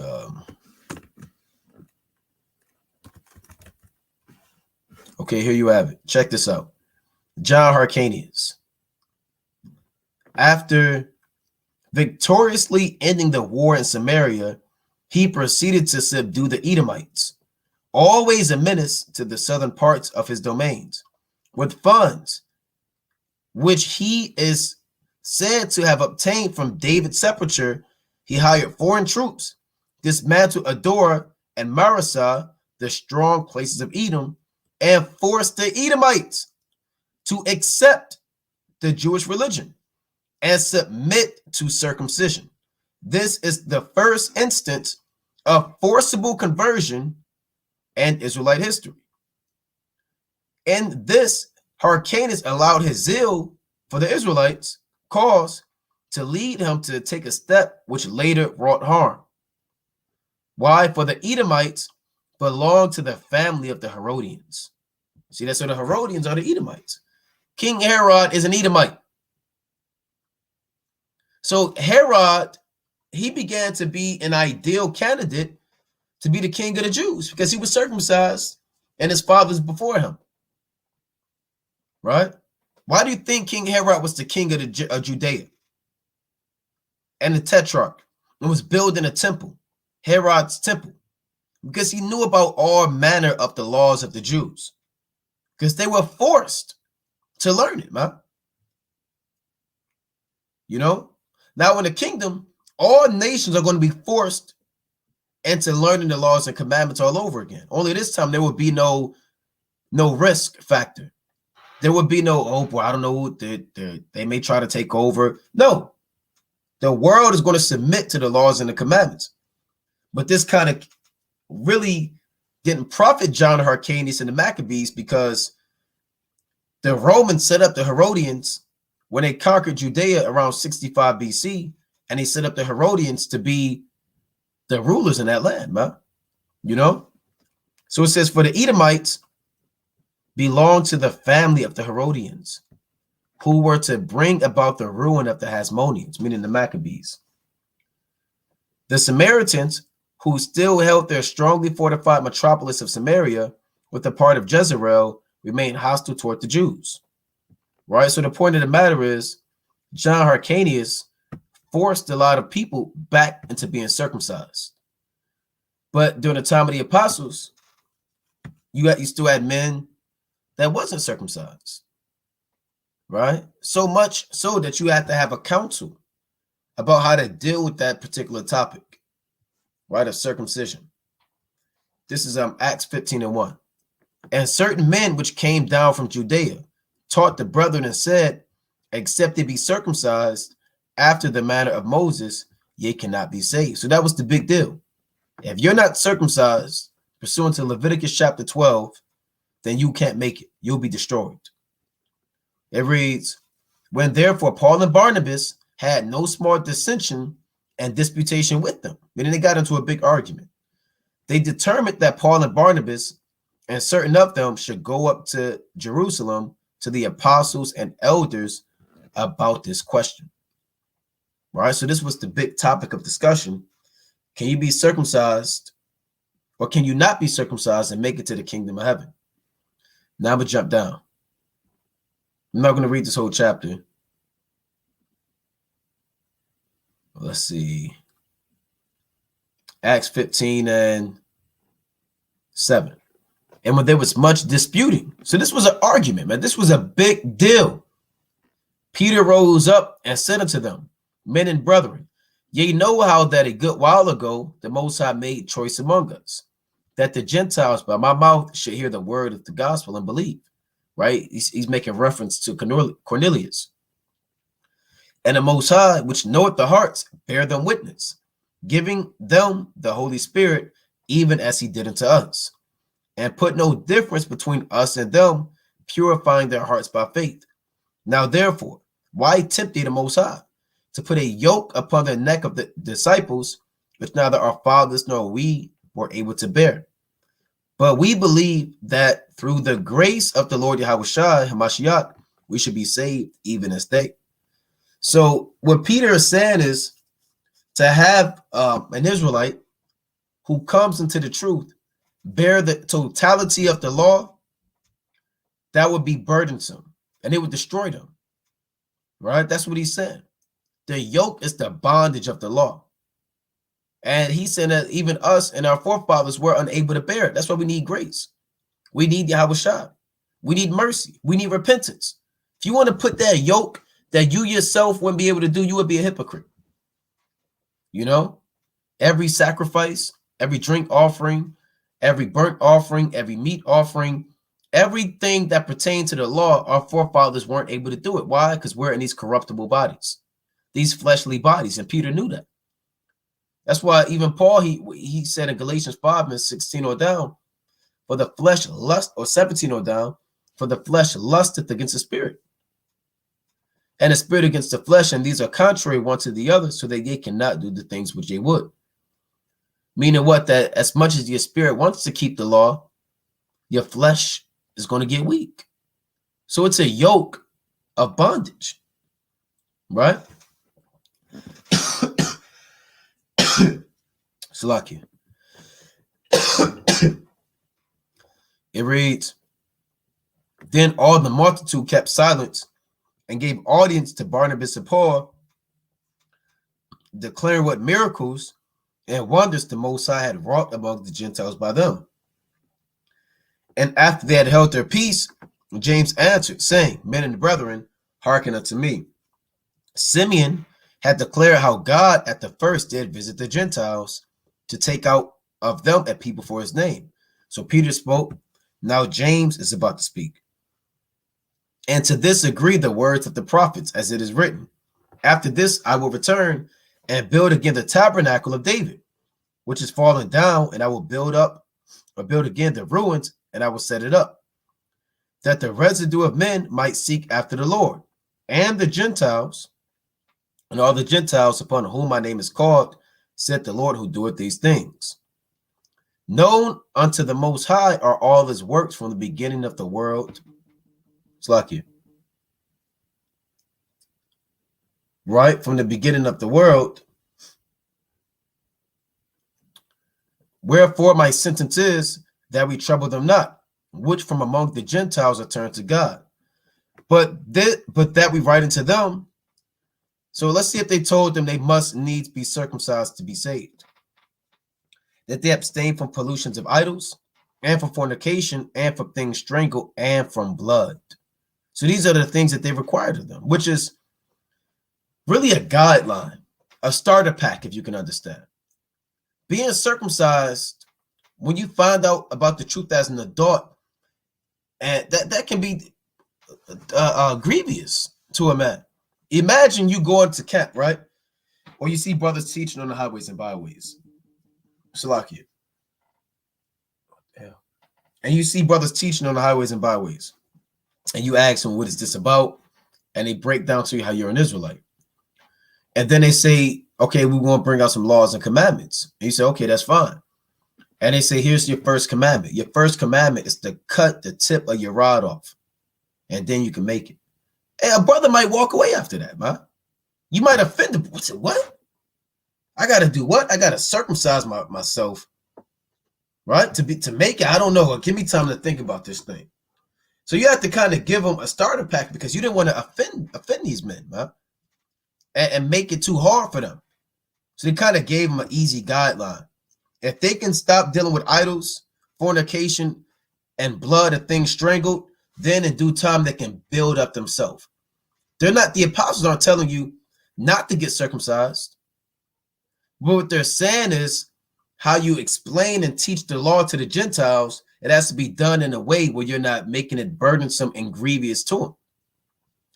Because you did have men that were circumcised, like Timothy. Timothy was circumcised, right? He was a Gentile, but then he was circumcised. His father was a Greek. So that's what Paul took Timothy and got him circumcised because Timothy was on a level where he already kept these commandments. Timothy already believed. His faith was so high that he already wasn't dealing with idols or fornication or blood or things strangled. So it got to the point where Timothy said, hey, look, I understand that. I want to get circumcised. So Paul took Timothy and actually got him circumcised. So it's not a sin to be circumcised. Neither is it wicked, you know? So let me go to this account real quick in Acts 16, right? Acts chapter 16. So they had to, that's like when brothers come to camp, right? We teach them not to eat pork. We tell them, no shrimp, crab, and lobster, keep the Sabbath. We lay a guideline.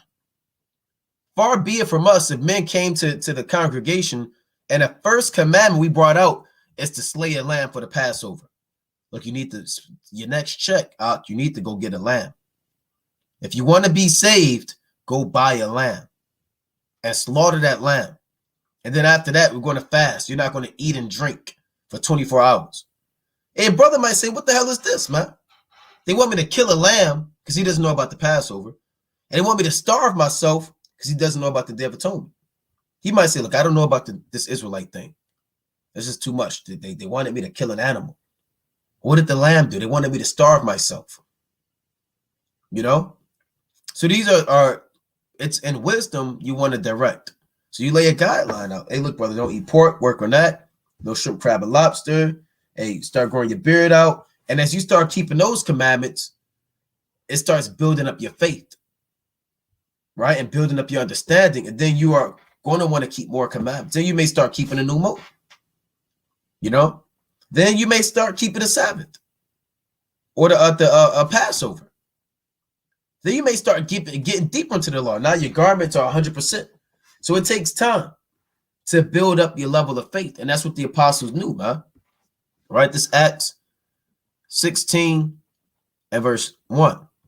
Then came he to Derbe and Lystra, and behold, a certain disciple was there named Timotheus, the son of a certain woman, which was a Jewess and believed, but his father was a Greek. Meaning his mother believed in Yahweh Ba'ashem Yahushua. right? But his father was a Greek. His father was an Israelite, but he was a Hellen, right? He didn't believe in Yahushua. He followed and practiced Greek customs and philosophies, which was well reported of by the brethren that were at Lystra and Iconium. So everybody knew about this man Timothy. Him with Paul have to go with him and took and circumcised him because of the Jews which were in those quarters, for they knew all that his father was a Greek. So it would really harm the ministry if Timothy was uncircumcised, teaching the word of God. That would be a reason. So you teaching with this uncircumcised man? It was too many Jews around there who were circumcised and believed for Paul to be rolling around a brother that wasn't circumcised. That would harm the ministry. So they have to win these souls. You have to make yourself all to all men. So Paul said, hey, look, Timothy, you have to be circumcised, man. Timothy, he got circumcised. And that way, when they were able to put the word out there, it was more profitable because they were uncircumcised. I mean, they were circumcised, which was highly regarded amongst the Jews of that time and in that region. You know, nowadays, it's not really a big deal. You don't know, you don't ask your brother, hey, brother, are you circumcised? Brother, you know, what's going on, right? You this? It's not really a big deal right now. You know, a lot of, because we understand this captivity has taken that away from a lot of men. A lot of men, they can't afford it. A lot, like I said, a lot of parents, they didn't get it done. You know, it's something now where you don't have really, I believe a circumcision is what, about 3 stacks? Right? If you're an adult now, let's see how much does it cost to be circumcised? Okay, they say, oh, newborn infant. No, I don't want to deal with an infant. I want to deal with an adult. Look at this. Adult circumcision cost range from $2,500 to almost $4,400. Right? Now, of course, you got insurance. You may not have insurance, but that's around the cost, man. It's pretty expensive. So a lot of brothers don't have 2 G's just laying around. You got bills, you got rent, you may have children, you know. But if you're not circumcised and you have the means and the finances and to do so, look at this. Is being circumcised worth it? Right? Is it worth it? Let's see this. Yep. So you see that? It says it reduces and prevent diseases like urinary tract infections, you know? So it has, you know, you have, like we brought out, even your physical benefits. Esau, now you got to go hand over fist to keep the commandments. $4,000. And again, a so-called white man, you might be in there. Like I said, you got Amalek. Let's put this in. Jewish man. You might have Amalek in there, lusting. And if you don't know no better, a lot of people don't let Amalek do this. Oh, this is just part of the procedure. You may be an adult. You may not know what's going on. You go in there and you cough up $3,000 to be circumcised, and they bring Amalek in. And Amalek says, hey, look, I think, you know, dude, let's complete the process. Let's complete the process. He comes in there with his raspy, nasty, hunched over voice, man. It's time to complete the process. And you say, well, I thought you were done. They gave me my papers and say, well, we're not done. And then Amalek proceeds to finish the circumcision and suck all of the blood off, man. That's why it's important to get back right with the Most High, right? Because if you don't know any better, and you'll get caught out there, man. You'll get caught out there talking about I got circumcised. They asked you how it was. And you said, well, yeah, after I thought I was done. Then Amalek came and finished the circumcision. And they said, well, what do you mean? Right? What do you mean he finished the circumcision? You're telling all of your folks and your loved ones, and you explain to them what happened. They say, well, you know, kind of get quiet in the room, man. You know? So this is an evil act that these devils do. A lewd, creepy act. You have to pay hand over fist to get circumcised. Look, $790. Let's see. Okay, now they saying average. I'm not sure how much this is. 254. Most hospitals charge $2,000. Yeah, from what I heard, it's anywhere between $2,000 to around $5,000. Like I said, if you're uncircumcised and you got it and you got the time, what better way to invest your funds? You know? But if you don't have it, you know what I'm saying? And that's what grace is about. Grace and mercy. And at least you have the circumcision of the heart. The circumcision made without hands. Right? Let's get that in the book of Colossians, chapter 2. Right, let's go to Colossians chapter 2 and verse 11. It reads, because you had Israelites in Colossus, and Thessalonica, and Rome. It was a big deal, man, about circumcision. That is what the Lord told the church of Colossus. It reads, in whom also ye are circumcised with the circumcision made without hands, and putting off of the body of the sins of the flesh by the circumcision of Hamashiach. So you have a circumcision made without hands. Physical circumcision is with hands. A physical circumcision, you put off your foreskin. A spiritual circumcision, you put off the old man. Right? Put off the old man. You put off your damn wicked worldly ways. Maybe people that held you back from the Most High, particular sins. Those are the things you cut off now. And you come back to Yahweh Bash and Yahweh Shai. You know, that's the circumcision made without hands. You can be physically circumcised and be spiritually uncircumcised. Or you can be physically circumcised and be spiritually circumcised. Remember, even in the law, since we're dealing with WFI Torah, not only are you commanded to be physically circumcised the 8th day, but you are commanded to also be spiritually circumcised. They go hand in hand. Remember, all of those Israelites that came out of Egypt, they were physically circumcised, and it was wicked. Being physically circumcised does not make you righteous. It does not endow you with infinite knowledge, wisdom, and understanding. But it's a beautiful, lawful covenant. Just because, like, you have fringes on. You can be wicked as hell with fringes on. You could be committing adultery, lifting up a sister fringes on her dress, man. Right when her husband not around. You know? Rolling up your fringes on your shirt. Those things are carnal. Your fringes are carnal. Even though it's part of the law, which is spiritual, you can have your physical fringes on and be wicked. You can be physically circumcised to be wicked. So there are certain components of the law that you are required to keep. And just because you keep those physical commandments, you can still be wicked spiritually.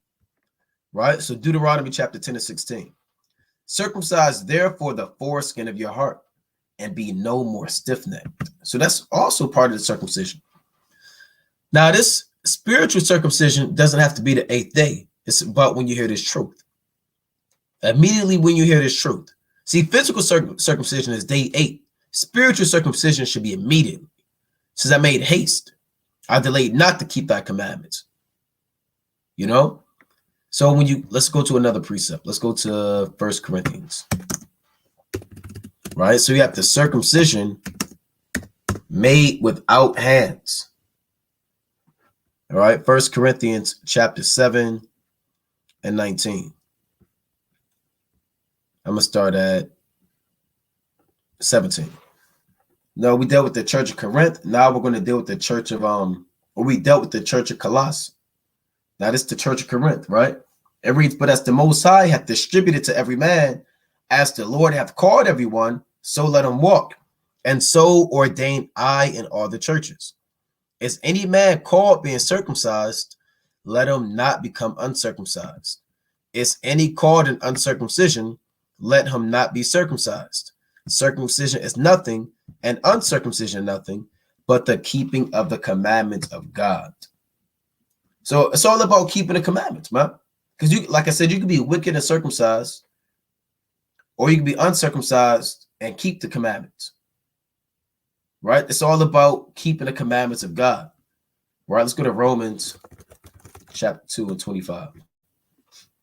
right? Romans, get a few more and we'll wind down. Romans 2:25. For a circumcision verily profiteth if thou keep the law. So yeah, if you're circumcised and you're keeping the laws, that's profitable. Because a man that's physically circumcised, he should be keeping the law. But if thou be a breaker of the law, thy circumcision is made uncircumcision. Because what people are uncircumcised? The heathen, the other nations who serve other gods and drink blood and have strange rites and ceremonies and child sacrifice. They're the uncircumcision. If you're breaking the commandments, you're like a heathen. That's what Paul is saying. There's no point in being physically circumcised to commit adultery. Abraham would not do so, neither would Isaac or Jacob. The testament of their circumcision or the token was a sign that they believed, and they showed the belief by their works.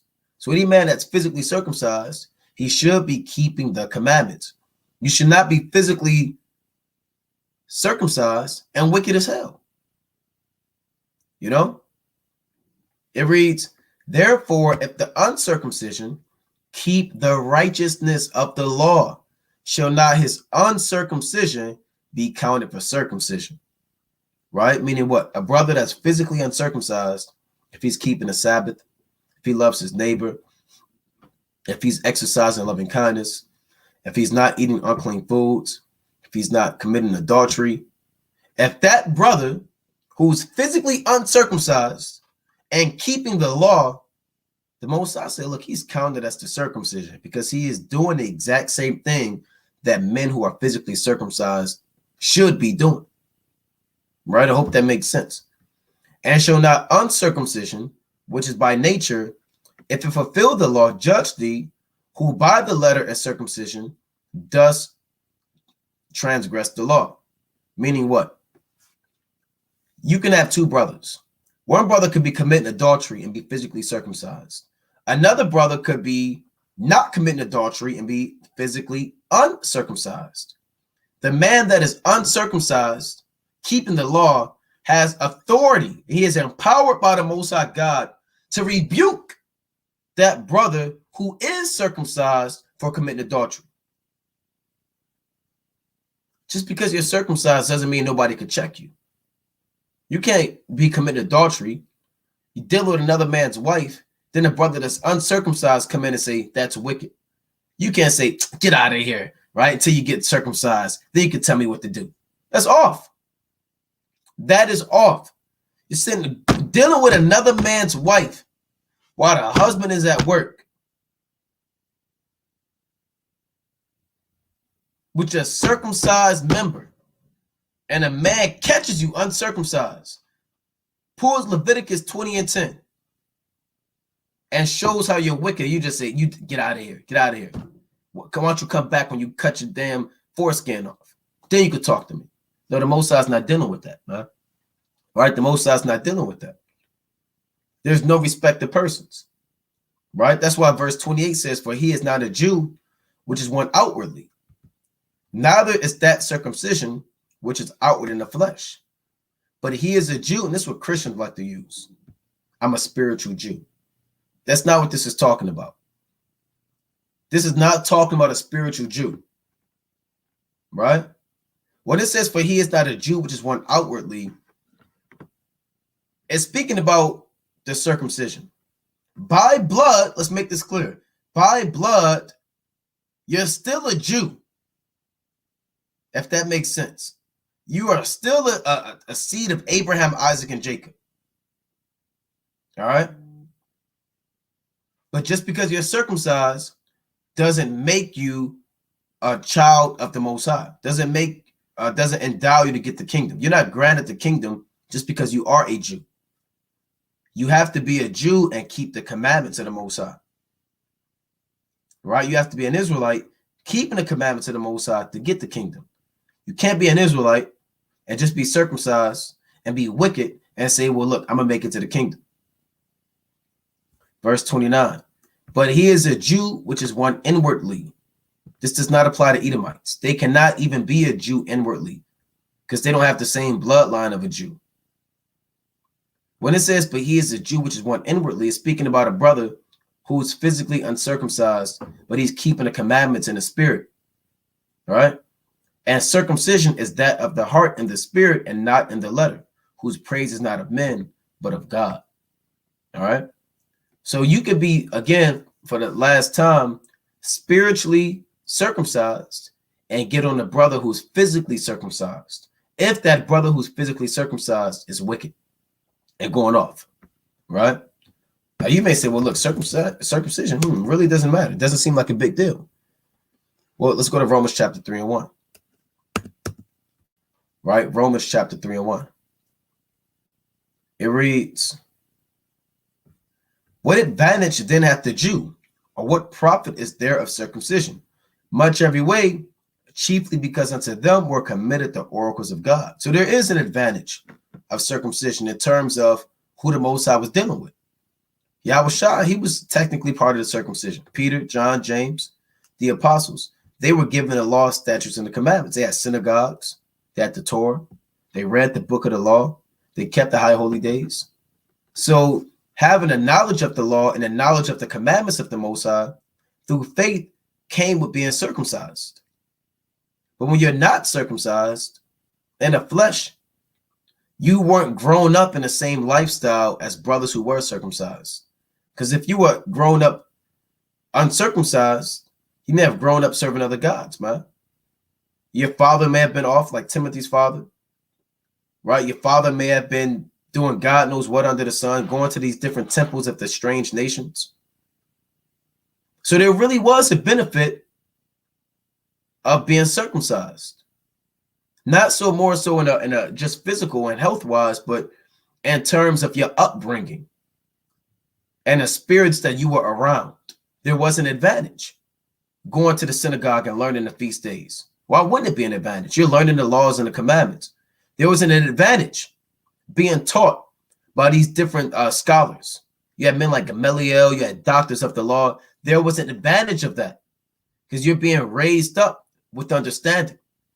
Having the oracles of the Most High prevails above all things. So you can say, well, look, I'm spiritually circumcised, and circumcision means nothing. Well, in the ancient world, that's not necessarily true.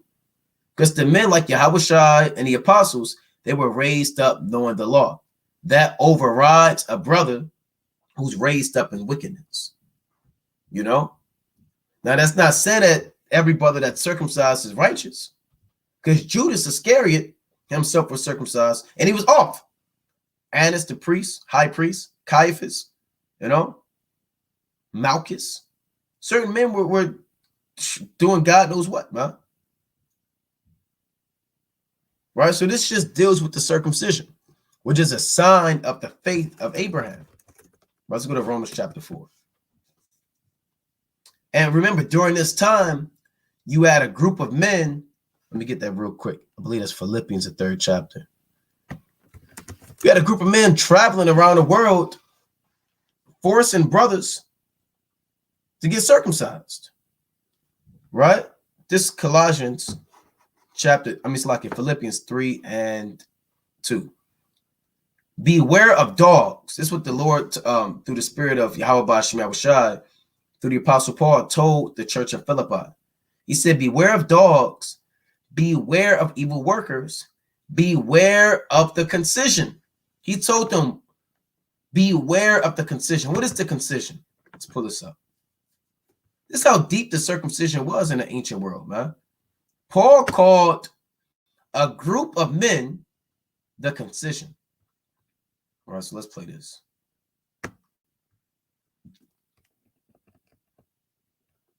Okay, it may not play, but it's katatame. Strong's G, okay. 2699. Katatame. Katatame. Here's the word concision, right? To cut up or mutilation, right? So Paul called, look at this, and they broke it down. To cut up or mutilate, where Paul sarcastically alludes, right, to men who boasted on circumcision. That's what he's calling them. Or to call it by its true name, concision or mutilation. Paul called those group of men who are going from place to place to place and forcing Israelites to be circumcised He called them the concision. They were going to Philippi, Thessalonica, Rome. Are you circumcised? Yeah, I know you believe it. Are you circumcised? So you had men just sowing discord. That's how serious the circumcision was in the ancient world. So yes, it is a law to be circumcised. And we are required by Yahweh Ba'ashem Yahushua to keep the law. Physically, and if you're spiritually circumcised, that's even more profitable. If you are not physically circumcised, you can repent. May the Most High have grace on you. And Lord willing, you know, if you have the means to do so, do so. But if not, focus on getting built up spiritually. Right? Focus on getting built up spiritually. Right? And repenting and keeping the commandments and keeping the Sabbath days and the feast days. And, you know, the Most High has mercy and grace on us because the Most High understands that we're in a situation where we don't have resources and access to do these things, man. That's what grace is about. We're going to be saved by grace, not of works, lest any man should boast. That's written, man. Ye are saved by grace. Let's get that in Ephesians chapter 2. Right? Ephesians chapter 2. As a man may boast himself into his own deliverance. Ephesians 2:8. For by grace ye are saved through faith, and that not of yourselves. It is a gift, or it is the gift of the Most High. Not of works, lest any man should boast. So a man would boast and say, I got myself delivered. I'm circumcised. I did this. No, brother. It's really up to Yahweh Ba'ashem Yahushua. Because a lot of men that have a circumcision are going to be dead. You have men in the world that are circumcised. They're going to die. Doesn't really matter at the end of the day. It's up to really Yahweh Ba'ashem Yahushua. Now, if your spirit is against the circumcision, then now you're going off. I don't want to deal with that anyway. The hell with that.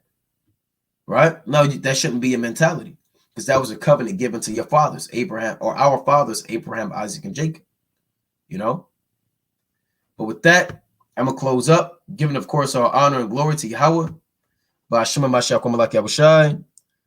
Mosai Salakia. Mosai willing. You were edified. Kwam Yashala. Shalom.